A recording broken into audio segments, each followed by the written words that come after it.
Believing in oneself can be a tough thing, but it can also be one of the strongest forces that can lift you up in life.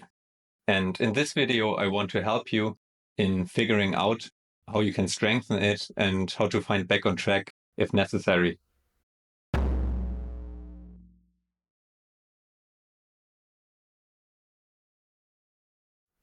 The first thing that you should know when talking about belief is that there are different kinds of belief. The belief in yourself as your capability of taking action is something different than your belief toward life, meaning the belief that everything will become good again when you're in a crisis, or the belief that you are able to manifest or to achieve the things that you wish for. And there also is a big difference between belief and trust, even if oftentimes a lot of people use these words interchangeably. Trust is what grounds you when you feel stressed, and it is more about loving things how they are and accepting them. And it is more a cool and passive force, while belief is more hot and active. Trust is what calms your mind and what gives you peace and a good sleep. It gives you energy, but it does not make you more likely to take action.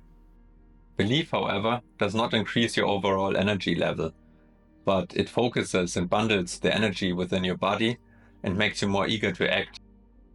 It is no wonder that fanatics, for example, are so willing to take action. But belief in itself is not good or bad, it is just energy. You can also use it for a good purpose, for example, for restoring justice, morality, and peace.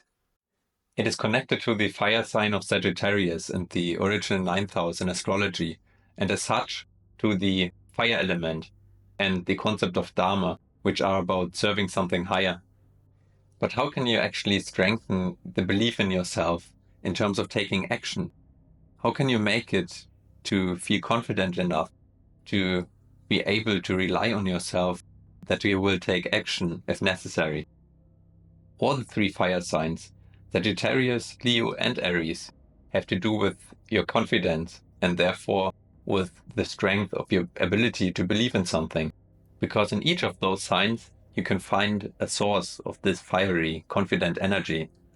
And this has to do with the fire element's nature, because fire energy is always attained by a certain type of authority. For the sign of Aries, this authority lies in the role that it decides to fulfill. An Aries person, for example, would say, I do this because it is my job, it is my duty. This gives the sign of Aries, or this Aries person, a sense of strength and an entitlement to act how it wants to act or how it has to act. The sign of Leo, or a Leo person, would say, I do this because it is my birthright, or because my ancestors always did it that way, or my parents did it that way, or because I always did it that way. That would be the entitlement of Leo. And the sign of Sagittarius, or a Sagittarius person, would say, I do this because it is written in the Bible, or because God told me so, or because the king says I shall do it, or because the priest says I shall do this. So the authority is always something higher. But ultimately, all of these things are external factors, and it would be sad if they were the only things that decide about your destiny, what your job is, who your parents are, or what a specific authority says. So you should ask yourself, where's the free will in this? And fortunately, the fire signs are exactly that. The fire signs and the concept of Dharma are exactly about free will. And you have the chance to decide who you are, Aries, in the first house. You can decide what your moral values are, Leo in the fifth house, because this is what Leo actually is. And you can decide what you think to be true.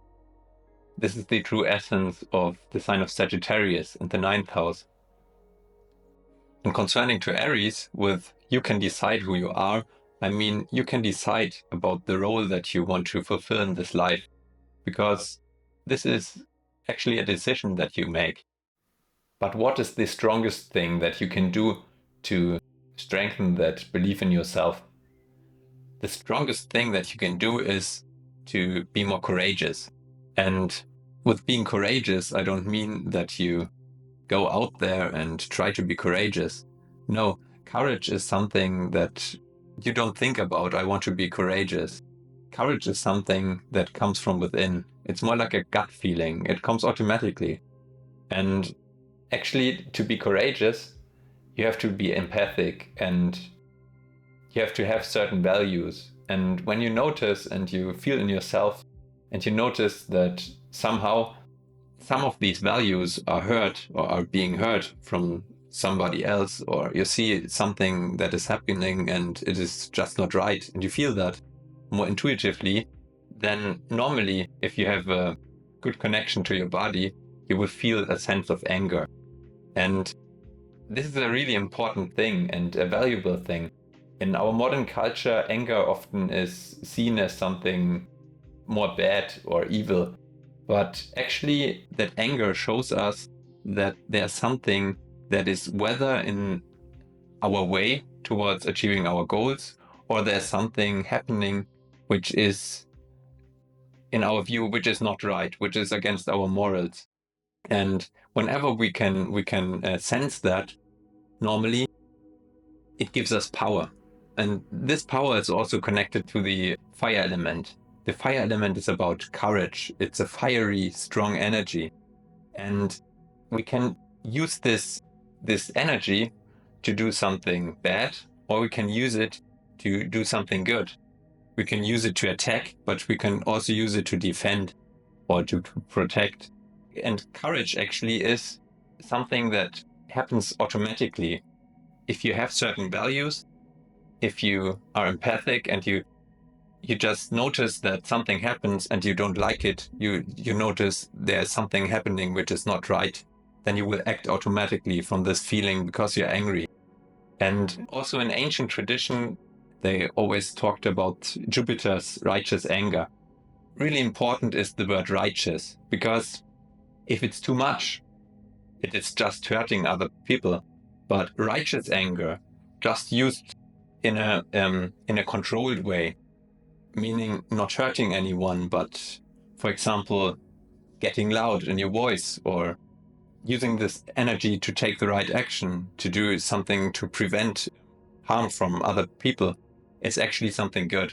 If you really know that you are able to act and to be courageous if necessary, you always got that sense of, I can protect myself and I can protect the people that are important to me.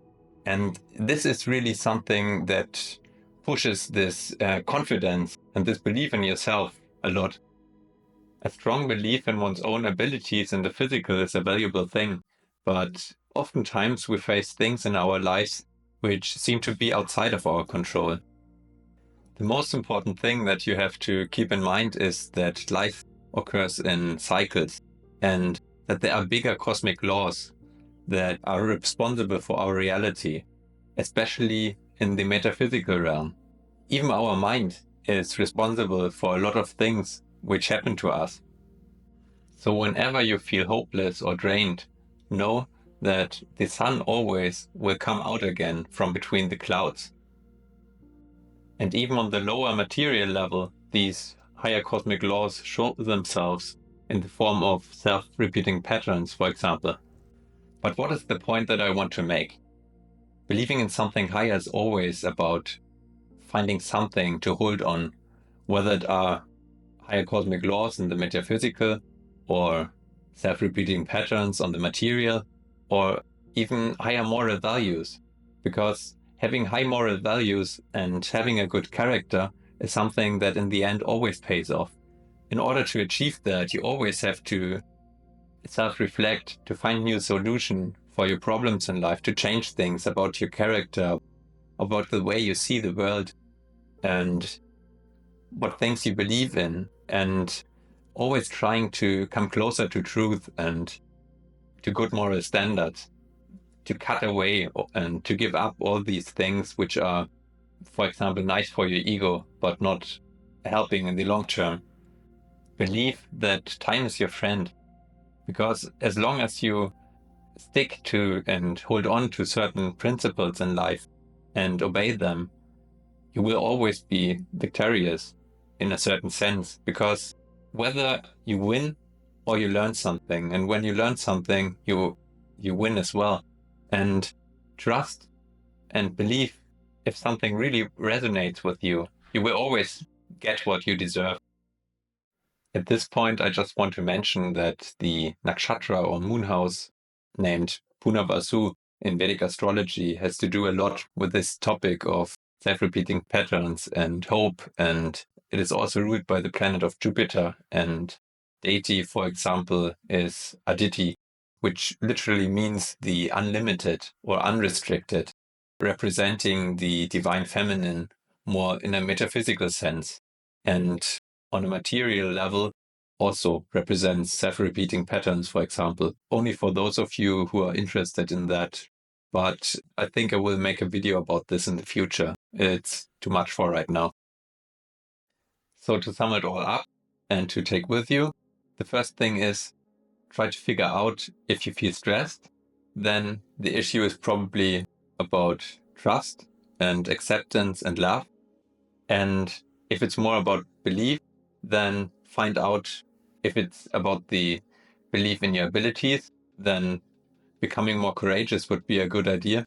And if it's more about belief in life or trust in general, then try to learn more about universal principles and just believe that working on your inner is what actually makes everything possible.